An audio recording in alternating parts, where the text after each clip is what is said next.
ಇನ್ನು German chancellor ಒಬ್ರು ಬಂದಾಗ ಟೂರ್ಗೆ ಅಂತ ಬಂದಂತ ಸಂದರ್ಭದಲ್ಲಿ ಅವರನ್ನ ಸ್ವಾಗತ ಮಾಡೋ ವಿಚಾರದಲ್ಲಿ ಲೋಪದೋಷಗಳಾಗಿದೆ ಅಂತ ಹೇಳಿ ಬಿಜೆಪಿ ನಾಯಕರು ಆರೋಪವನ್ನ ಮಾಡಿದ್ರು.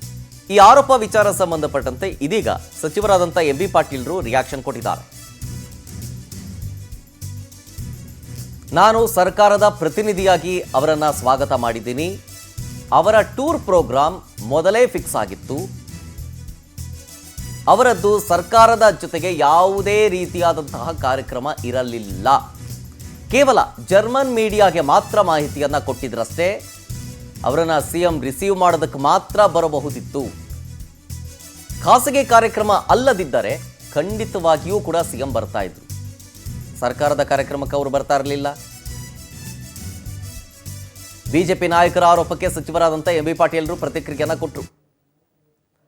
ಖಾಸಗಿ ಕಾರ್ಯಕ್ರಮಕ್ಕೆ ಬಂದಿದ್ದು ಖಾಸಗಿ ಕಾರ್ಯಕ್ರಮ ಅಲ್ಲದೆ ಬೇರೆ ಆಗಿದ್ದಿದ್ರೆ ಬರ್ತಾ ಇದ್ರು ಖಂಡಿತವಾಗ್ಲು ಅಂತ ಎಂಬಿ ಪಾಟೀಲ್ರು ಸ್ಪಷ್ಟನೆ ಕೊಟ್ಟಿದ್ದು. ಈಗ ಅವರು ಟೂರ್ ಪ್ರೋಗ್ರಾಮ್ ಏನಾಗಿತ್ತು, ಅದು ಜರ್ಮನ್ ಚಾನ್ಸಲರ್ದು ಪ್ರಿಫಿಕ್ಸ್ಡ್ ಆಗಿತ್ತು. ಅವರು ಸ್ಟೇಟ್ ಗವರ್ಮೆಂಟ್ ಜೊತೆ ಏನು ಕಾರ್ಯಕ್ರಮಗಳು ಇರಲಿಲ್ಲ.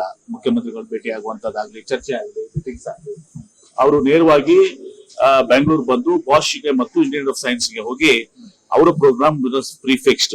ಹೀಗಾಗಿ ಮುಖ್ಯಮಂತ್ರಿಗಳ ಜನರಲ್ ಆಗಿ ಒಂದು ಸ್ವಾಗತ ಮಾಡಿ ಎಲ್ಲರೂ ಮೀಟಿಂಗ್ಸ್ ಇದ್ರೆ ಅದು ಮೀಟಿಂಗ್ ಆಗ್ತಿದ್ರು. ಮೀಟಿಂಗ್ಸ್ ನನಗೆ ಮುಖ್ಯಮಂತ್ರಿಗಳು ಮೊನ್ನೆನೇ ನನಗೆ ಸೂಚನೆ ಕೊಟ್ಟು ನಾನು ಗೌರವ್ ಗುಪ್ತಾ ಅವರು DPS ಸೆಕ್ರೆಟರಿ ಎಲ್ಲರೂ ಕೂಡ ಹೋಗಿ ಮಾಡಿ ಸ್ವಾಗತ ಮಾಡಿದ್ವಿ. ಹೀಗಾಗಿ if there was anything to be discussed with the chief minister, ಅವ್ರ ಪ್ರೋಗ್ರಾಮ್ ಆ ತರ ಇರ್ಲಿಲ್ಲ.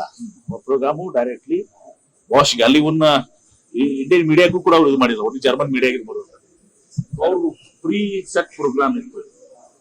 ಹೀಗಾಗಿ ಮುಖ್ಯಮಂತ್ರಿಗಳು ಬಹಳ ಆದ್ರೆ ಬಂದು ಅವ್ರನ್ನ ರಿಸೀವ್ ಮಾಡ್ಕೋಬಹುದಾಗಿತ್ತು ಅಷ್ಟೇ ಹೊರಟ್ಬಿಟ್ಟು ಅವ್ರ ಚೇಂಬರ್ಗೂ ಕೂಡ ಬಂದಿಲ್ಲ, ಅವ್ರು ಲಾಂಚ್ಗೂ ಕೂಡ ಬಂದಿಲ್ಲ.